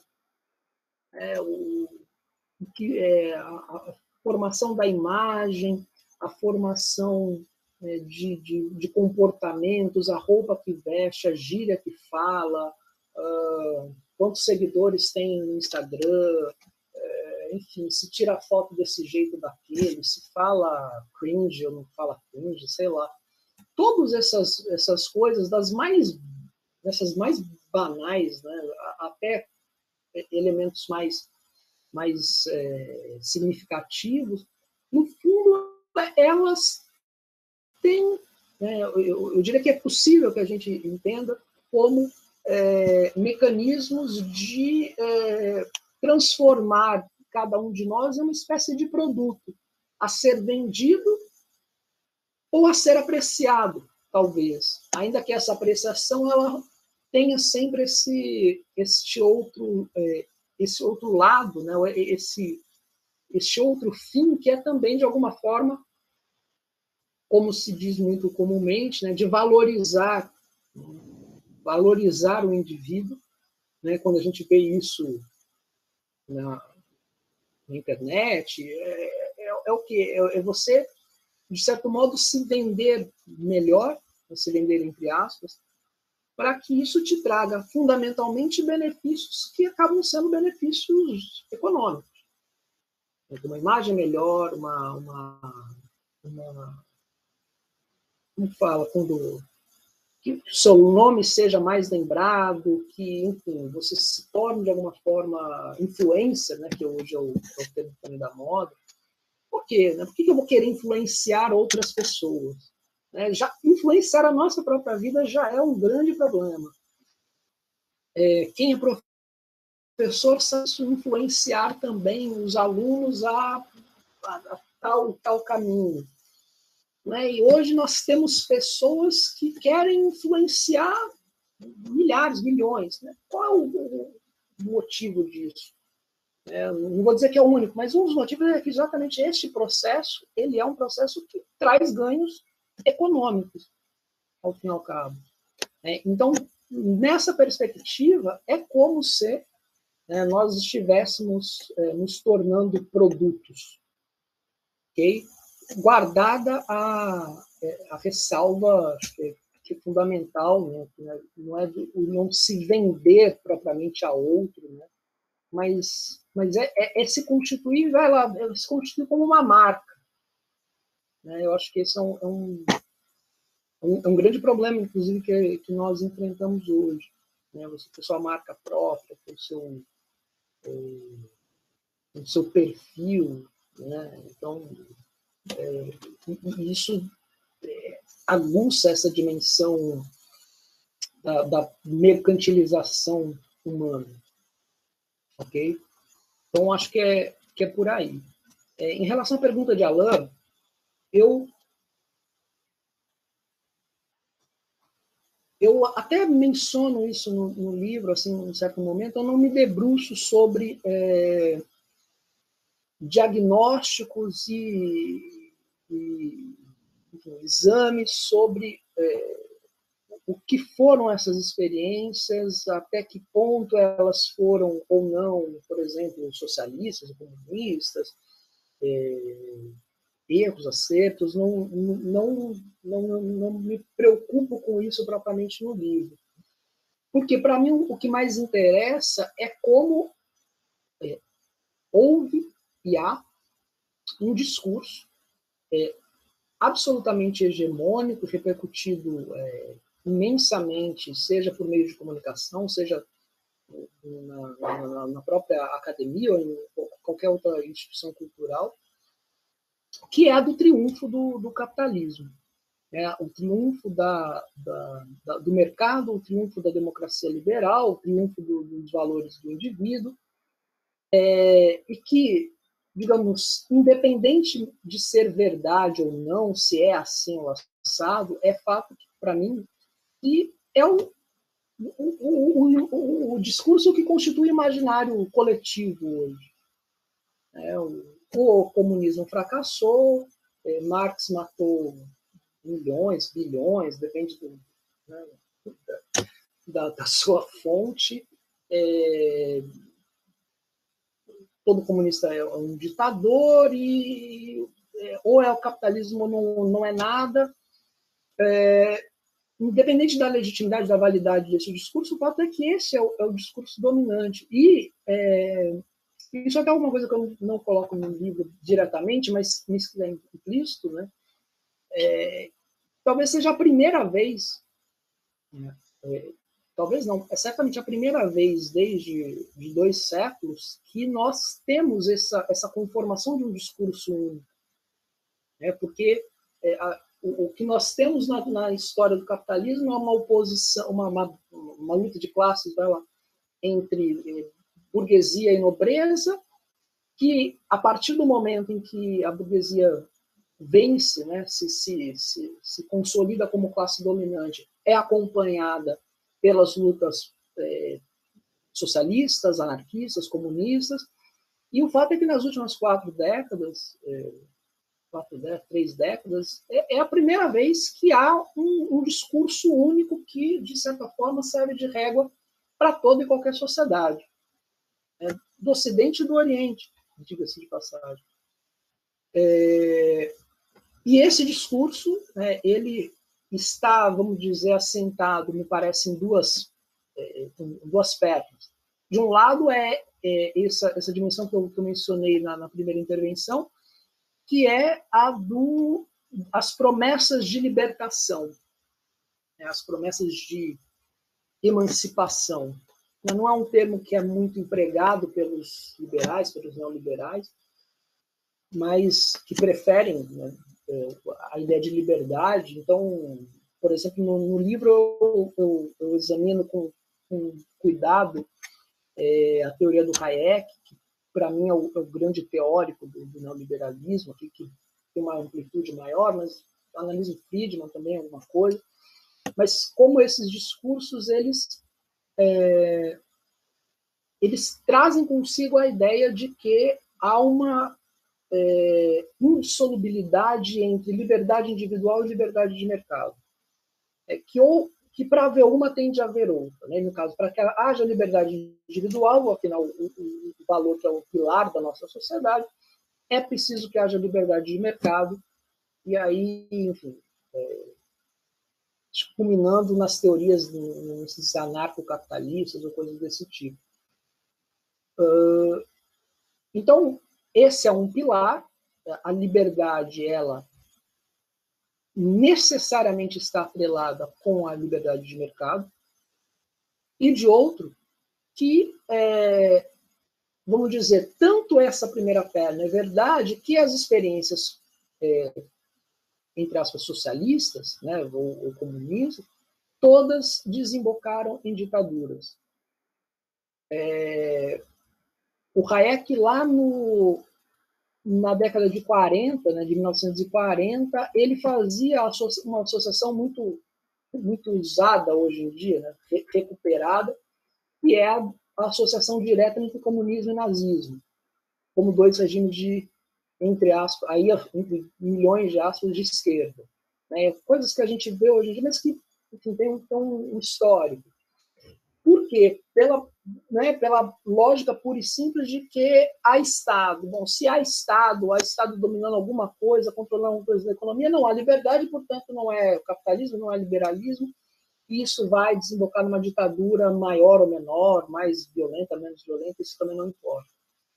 Então, essa compreensão, a despeito, nesses casos mais grotescos, de erros primários de análise, elas são dominantes.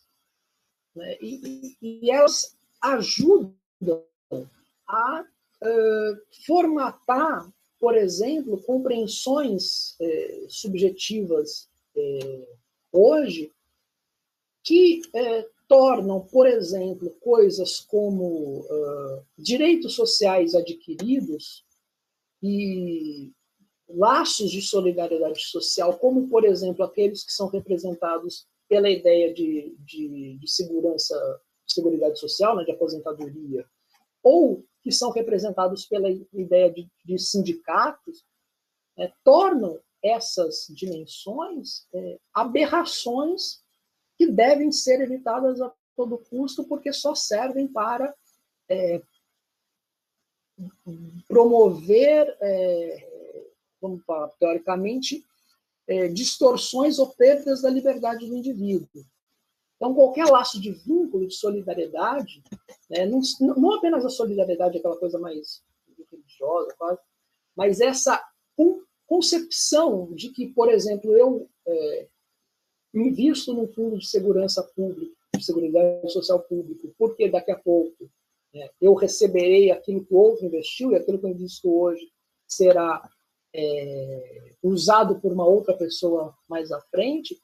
Essa lógica de solidariedade, por exemplo, ela desaparece ou é desacreditada. Vínculos tais como partidos e sindicatos, como todo mundo sabe, são constantemente desacreditados. Por quê? Porque a concepção que se tem é de que todos esses mecanismos, né, organizações sociais desse tipo, são obstáculos, são freios à liberdade individual. Então, não, eu não vou dar meu dinheiro para o sindicato, não vou me criar um sindicato que vai, aí nas versões mais corriqueiras de internet, né, de deep web, vão roubar meu dinheiro, vão sustentar ditaduras, vão sei lá fazer o quê. Porque eu como indivíduo, eu sou livre, eu decido onde vai o meu dinheiro, onde não vai, o que eu vou gastar, o que eu não vou gastar. Não faz sentido dessa perspectiva que, por exemplo, eu ajude a financiar algo que será usufruído por outra pessoa, ainda que esse algo seja algo tão básico como um sistema de saúde público, ou educação. Então, esse discurso, ele, de certo modo, está ancorado nesse diagnóstico não feito por marxistas ou teóricos de mais à esquerda, mas que se tornou um discurso dominante, hegemônico. E aí, do meu ponto de vista, no livro, era o que mais interessava, né? Como isso afeta diretamente a política, por exemplo, né?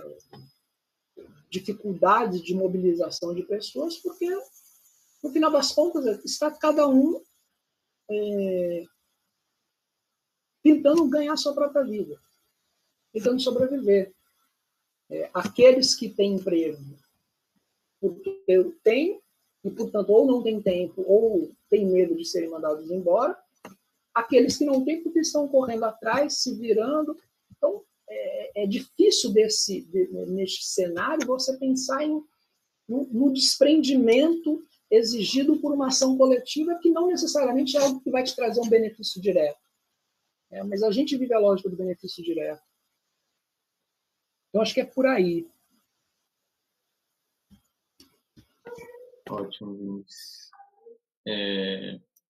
Bom, a gente já está alcançando aqui, né, acho que o nosso teto, mas não sei se Paulo queria fazer uma pergunta, Paulo. Talvez para a gente encerrar. Se for possível, sim. Se for possível, prometo fazer uma pergunta curtinha. Joé? Posso fazer então já? Pode. Joé. Então, é porque Alan fez um comentário no chat, não sei se você ia querer dar uma olhadinha. Peraí, desculpa, não tinha visto.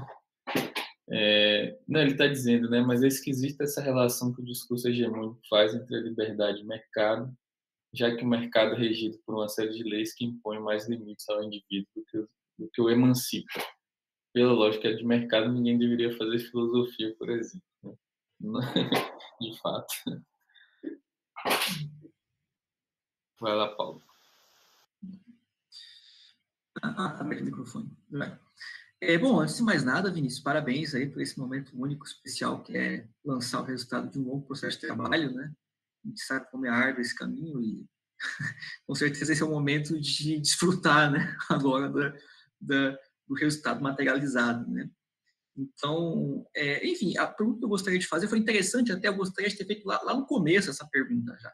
Mas foi interessante você ter feito todos esses comentários respondendo a Léo, Hélio, né? E as perguntas aqui do chat, porque isso já preparou bastante assim, o terreno que eu gostaria de falar, que é sobre as formas de luta social que nós temos viabilizado ou inviabilizado, vamos dizer assim, no momento atual. Porque a subjetividade, foi esse o foco, inclusive, da sua própria exposição, ela foi transformada em commodity, né? Mais do que simplesmente ser transformada em refém da objetividade, né?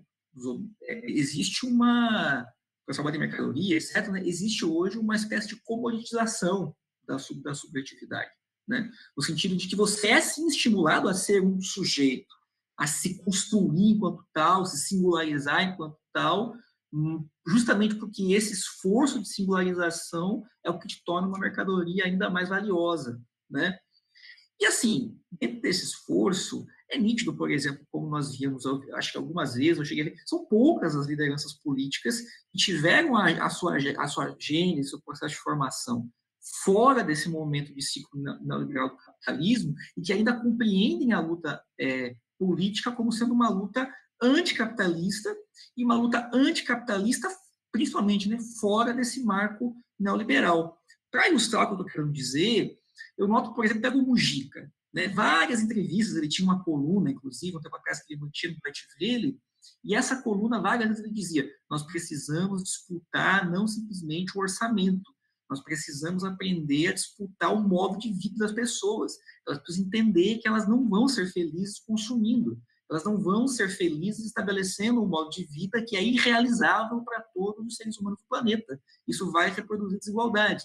Então, isso é mais do que simplesmente uma disputa fantasiosa. Trata-se de discutir no nível simbólico a gênese política de uma forma de vida comum que seja antítese a essa forma de vida capitalista que condena tanto a nossa subjetividade, como depressão, suicídio, burnout, etc. e tal, e o próprio planeta. Só que o que acontece? Por que eu pego esse exemplo do Mujica? Porque a gênese da formação dele foi outro período histórico, né? Quando a gente pega as novas lutas sociais, e é esse o problema que eu gostaria de trazer especificamente, me parece, e eu digo me parece porque eu gostaria de saber o que você acha, me parece que as nossas formas de luta mais recentes, elas próprias reproduzem essa racionalidade neoliberal, para ficar aqui com o Gabriel Laval, essa racionalidade neoliberal, né, que incute nas ações de todos os sujeitos, à esquerda e à direita, a lógica do mérito, da concorrência e o critério de sucesso. Né? Então, por exemplo, quando eu vejo muitas vezes no seio dos próprios movimentos sociais progressistas a disputa para ver quem é mais pobre, quem é mais lascado, enfim, quem é aquele grupo que ocupa o epicentro da desgraça do capitalismo, como se isso fosse a verdadeira ferramenta de legitimação de qual o ponto de partida da luta. Me parece que o que existe ali é uma disputa que é o seguinte: a gente critica a meritocracia, mas a gente não abdica do horizonte da realização da felicidade no critério de sucesso. Então, no limite, a minha luta política eu faço a crítica da meritocracia e tento criar expedientes sociais e políticas compensatórias de realização, vamos dizer assim, do sucesso individual. Então, é como se o capitalismo já tivesse implodido todos os nossos laços de solidariedade, e aqueles laços residuais, né, de solidariedade que ainda se mantinham no interior da classe social, os próprios movimentos sociais hoje chamados identitários estão acabando de implodir, né, quando a gente deixa de construir pontos de convergência para construir pontos de tensão, divergência, concorrência entre, muitas vezes, por exemplo, agentes dentro do próprio movimento negro. Você entende? Então, assim, eu olho para esse tipo de situação e fico pensando, será que os movimentos sociais já não foram eles próprios capturados por essa racionalidade neoliberal, o que nos impede, inclusive, de conseguir, mesmo que seja no campo da imaginação, realizar o exercício de projetar uma realidade além dessa realidade neoliberal e, posteriormente, além dessa realidade capitalista, né? Porque as próprias formas de luta, elas já estão capturadas. Então, essa luta passa a ser um salto sobre a própria sombra. Né? Posso responder? Muito boa a sua pergunta, mas ela exigiria uma boa reflexão. Eu basicamente concordo, né, com o seu ponto e assim, num certo sentido, como eu falei, né, se eu estou falando de uma captura, né, eu uso esse termo porque o Marx ele utiliza esse termo, né, o Capera força a capturar domínios que até então pareciam pairar acima dos homens, tipo, direito, ciência, artes, né, pareciam coisas diferentes da vida prosaica, trabalho. E no capitalismo, como eu mencionei antes, isso desaparece. Então, nesse sentido, é natural que haja essa contaminação, vai lá, que haja de alguma forma um contágio, porque é aquilo. O sujeito pode ser militante, mais militante. Hoje, como você falou, né, tem muita essa discussão, né, quem é mais militante, ou quem vem numa condição pior, ou quem faz mais, quem faz menos. Mas ele também é um membro da sociedade burguesa. Né, e, portanto, cresceu, foi educado e influenciado também por uma dimensão que sequer, a meu ver, é ilegítima. Quer dizer, a gente tem uma vida só, salvo melhor juízo, e nessa vida me parece absolutamente legítimo que tentemos usufruí-la da melhor forma dentro dessas regras, Não me parece isso um problema maior. O problema ele se dá quando esta lógica ela se torna hegemônica a ponto de, como você mencionou,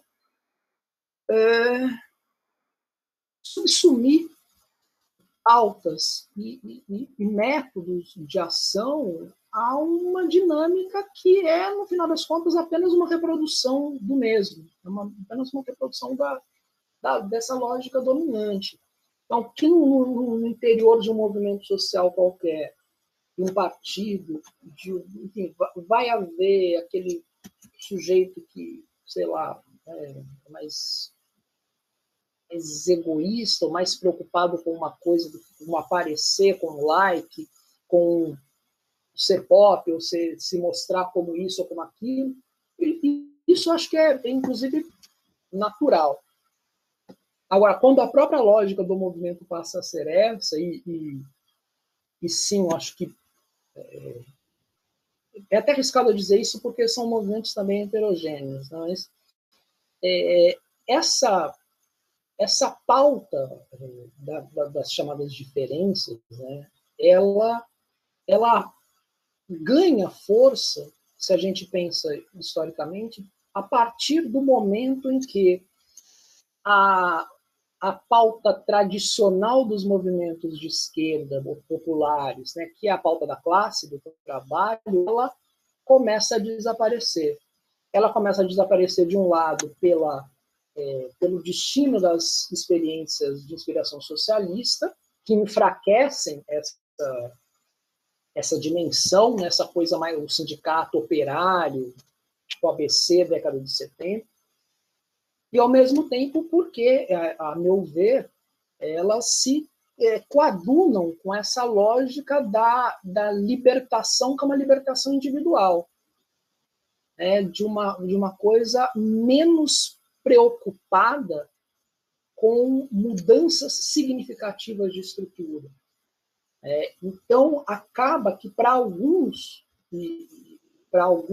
representantes desses movimentos, e enfim, na compreensão de alguns teóricos desses movimentos e dessas pautas, problemas como o racismo, como a violência de gênero, como a homofobia, se resolvem com ações que apenas reorganizam a ordem já existente. Do tipo, olha, não há negros no comando de uma grande empresa. Bom, então abrimos aqui e agora teremos negros comandando grandes empresas. Não há mulheres numa determinada área, então colocamos mulheres ali, essa questão da representatividade, que é importante, obviamente, mas que, quando esgotada nela mesma, ela acaba sendo apenas uma forma nova de reproduzir velhos problemas. Né? Ela acaba sendo, e talvez até num certo sentido, eu diria, assim, com muitas aspas, porque não há uma palavra melhor, mas acaba sendo até um pouco pior, porque uma vez atendida essa demanda, né, é como se, bom, agora também não temos o que reclamar. Então, se, sei lá, não há a mulher na direção de uma empresa, bom, agora há. Se essa direção de empresa, essa diretora, for uma burguesa tradicional, pouco se lixando para os empregados, bom, mas vai fazer o quê? É uma mulher. Né? Por quê? Porque você descola, né, uma dimensão que é importante do que a gente poderia chamar de uma lógica social que, se não inventou esses problemas, e não inventou mesmo, né, historicamente, mas captura essas questões para um determinado fim. Né? Então, até outro dia, agora, recente com a eleição do Biden, houve um alvoroço muito grande pelo fato de a vice-presidente dos Estados Unidos ser uma mulher negra, filha de imigrantes, quer dizer, com uma série de predicados que historicamente não estavam presentes em cargos desse porte. Mas agora, algumas semanas, causou uma consternação assim, o fato de ela falar para os hondurenhos, ou guatemaltecos, olha, não venham para cá não, hein? Os Estados Unidos não vão permitir que imigrantes da América Central venham aqui. E aí você fala, bom, mas então o quê? Quer dizer, porque ela é exatamente a figura que ela mesma está rejeitando, né? Quer dizer, ela se rejeitaria se estivesse do outro lado. Então, quer dizer, isso mostra um pouco do perigo da armadilha que eu acho essas pautas, quando muito atreladas apenas aos espaços a serem ocupados dentro dessa engrenagem posta, como essas pautas elas podem se tornar o inverso daquilo que prometeram. Que, no final, é um pouco aquilo que o conceito de estranhamento reveste. A gente teve outros exemplos disso. Né? Os movimentos de libertação sexual nos anos 50 e 60, movimentos de contracultura, uma série de contestações que, de repente, não se viabilizaram de fato porque acabaram, né, trabalhando apenas dentro da lógica, né, dentro dessa lógica mais, vamos dizer, da pequena política. Então, isso é um risco. Né? Um outro, eu até menciono isso no livro, na parte mais final, tem um ensinamento do Gramsci que eu acho que é fundamental para a gente pensar política de esquerda, que você não muda estruturas sem... ele chama, né, não acho que nem é o melhor termo para hoje em dia, mas ele fala de uma reforma moral e intelectual dos indivíduos. Você não muda as coisas se os agentes da mudança estão presos aos valores e práticas que estão combatendo. E aí, é claro, é sempre um enorme desafio. Mas que eu acho que é um desafio que tem que ser sempre enfrentado. Eu não posso combater valores se, da minha parte, na minha vida mesmo, eu não os modifico, com todas as contradições e as tensões que ali existem, né, e as dificuldades. A gente sabe que a gente não está falando de daquelas fórmulas mágicas, né?